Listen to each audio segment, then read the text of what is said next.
L'heure est au renouvellement de l'autre côté de la Manche. Suite au décès de la reine Elisabeth de jeudi 8 septembre.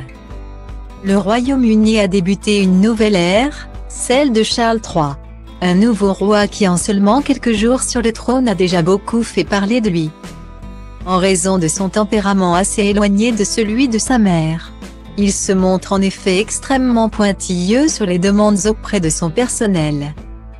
Que ce soit pour le repassage de son pyjama ou le transport de la lunette de ses toilettes et de son papier W. Il a également montré à plusieurs reprises des signes d'agacement ces derniers jours. Notamment lorsqu'un stylo à plume s'est mis à fuir alors qu'il signait des documents officiels en Irlande du Nord. Ce qui a provoqué la colère d'Anne-Elisabeth Lemoine. Mais Charles III a aussi offert de beaux moments d'émotion à ces sujets. Notamment lorsqu'a résonné pour la première fois en sa présence le God Save the King. Nouvel hymne de la famille royale après 70 ans de God Save the King, dans les murs de l'abbaye de Westminster. Un hymne qui n'a pas fini de faire parler de lui, notamment sur les chaînes d'infos en continu qui suivent pas à pas les premiers engagements du nouveau roi.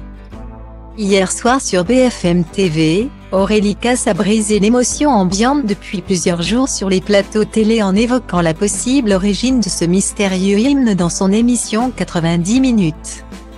Une proposition pour le moins choc, je vais casser l'ambiance, qui était quand même très belle.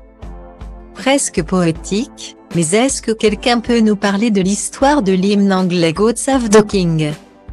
Certains disent que cela remonte à 1686, et là, on parle de la fistule anale de Louis XIV a-t-elle lancé à ses invités.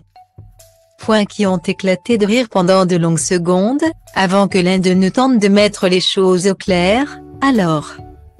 J'étais resté sur une autre version, mes recherches se limitent parfois.